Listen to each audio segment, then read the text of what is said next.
Yep, you saw me. There you go, guys. That's a fish. There you go, guys. That's unreal! Oh, this is such an awesome looking fish. Oh, yeah! Alright, guys, check that out.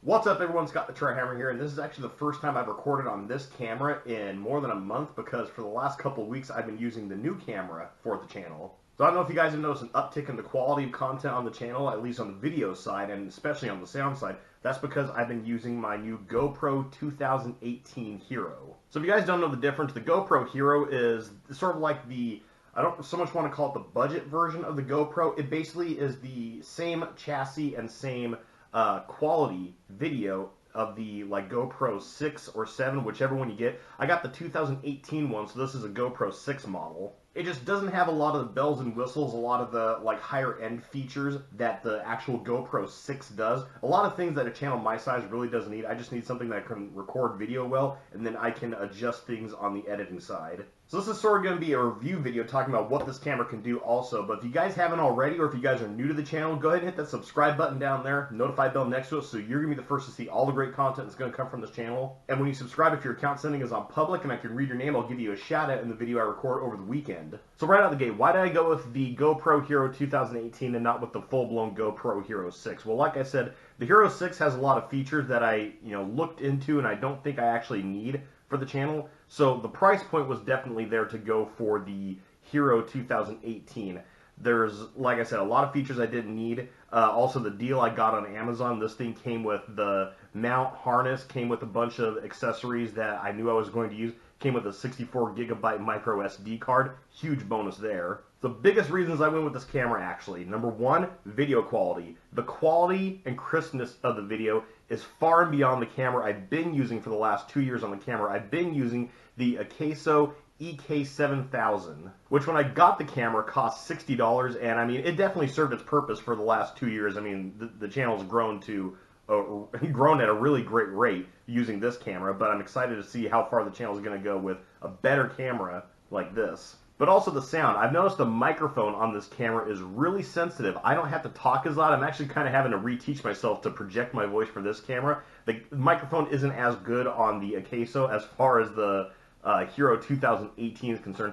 The microphone's a lot more sensitive and you don't have to talk as loud.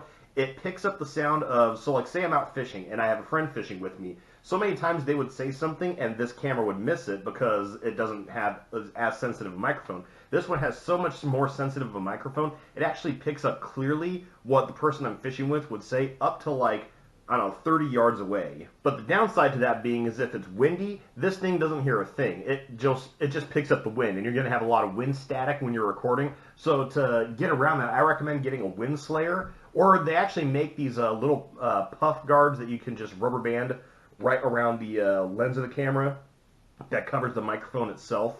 But with this wind slayer here, what it does is it just sort of like, it's a foam cover that fits over the camera and still gives you access to all the buttons, and everything fits just nicely over a mount. So it doesn't get in the way of the camera, but that wind slayer makes it so the wind noise isn't anywhere near as drastic as it would be without. And if you need to change your battery, say if you have this thing on the mount, you just sort of like fold it over the back and then tip it down in the mount. It still allows you to access the battery so you can change it, and then it just fits right back over the camera just nicely. Other reason I went with the GoPro Hero 2018 is because it's waterproof. There's a lot of times where I'm going to want to do some underwater shots, and the Akaso camera that I've been using comes with a waterproof case. There are a lot of times I was forgetting the case and I couldn't record because it would either start raining or I was fishing the ocean and there was a lot of spray. So I feel like I probably damaged that camera a lot more than I should. This camera is completely waterproof. Well, it's waterproof up to, the rating it said was 33 feet, completely waterproof. Which I'm not going to fish anywhere that's going to be deeper than 33 feet, or at least I can't reach 33 feet. So obviously I don't have the fear of if it starts raining, I have to break out the waterproof case and interrupt my filming. I just continue on, sally forth as normal, and the waterproof build of this camera allows it to where I can just keep on recording. So some neat features this camera has. It has voice control, and the voice control is, it's kind of hit or miss. So there have been times where I don't even say I'm not going to say the word to activate the camera. I don't even say that word. I say something similar to that word. Well, I say like one part of a word similar to that word, and it'll shut the camera off, or it will turn the camera on, or it will stop recording. It'll automatically save the content that I'm making, even though I don't know if I want to save it. So I mean, up to you if you want to use the voice controls on it.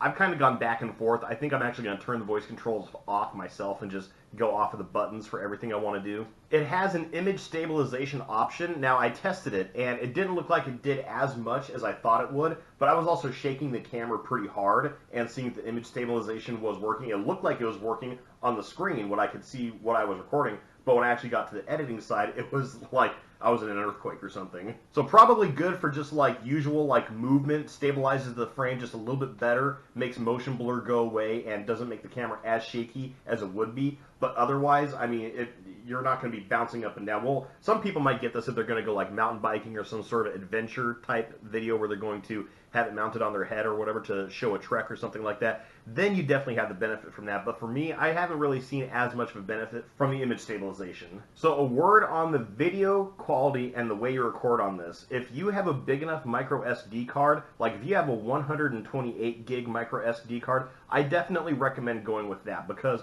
I usually record at 1080p and 60 frames a second, and that gives me over 8 hours of recording time. And I actually tried to turn up the video quality. I tried to go to the 1440p resolution, and it put bars on the sides of the frame, and I couldn't find out how to get rid of them in the editing side. So the last video I made for the channel had these bars that I couldn't get rid of, and it really annoyed me. And I actually noticed it's sort of like the image quality wasn't as good as 1080p. With a 64 gigabyte micro SD card, you have a little more than 4 hours of recording time, and you have a lot more if you go at 30 frames a second. Now, if you don't know, if you're filming in low light scenarios, you want to go with 30 frames a second because the shutter frame is slower. It actually lets in more light. 60 frames a second is a lot better if you're doing like action shots moving around or in the daylight, stuff like that. So that's how you want to control your content that way. If this thing had a 20 frames a second option, that would be amazing, but alas, it doesn't. So also on this camera, there are options for your field of view. You can change it from wide to medium to narrow. So it actually gives you options versus like a normal action camera. Say you want to do some close-up style vlogging shots. You could go to the medium or the narrow frame field of view, but if you want to like just do like what you're normally filming, like with me out fishing, you can adjust back to the wide view, and you can do that on the fly, and it changes where you need it to. So that was a great feature. That was actually probably my second favorite feature for the camera, because there are a lot of times where I want to do sort of like a vlogging shot, and the action view just makes too wide of an angle, a lot more wider of an angle than I need. So it actually eliminated me having to buy a second camera for those vlogging style shots. But I'll show you here real quick. I'll adjust the camera. Another nice thing is the ease of use on this thing. It has a touch screen, so it allows you to change which resolution you're going to film to, your frames per second, and your field of view. Swiping to the left allows you to turn on or turn off your video stabilization, and swiping to the right allows you to access any data that you've recorded, any video, so you can set it as epic, so you definitely want to save that stuff, or you can go through and delete what you don't need. Swiping down allows you to access the settings, so you can activate voice control, or you can connect your camera to your phone. And there's the next thing I'm going to talk about. This is easily my favorite feature on this camera. And that is you can use the GoPro app to sync your phone to your camera. And it allows you to see everything your camera sees, allows you to control, stop, start, record on your phone, and also allows you to go through and edit or delete your data that you've recorded real time.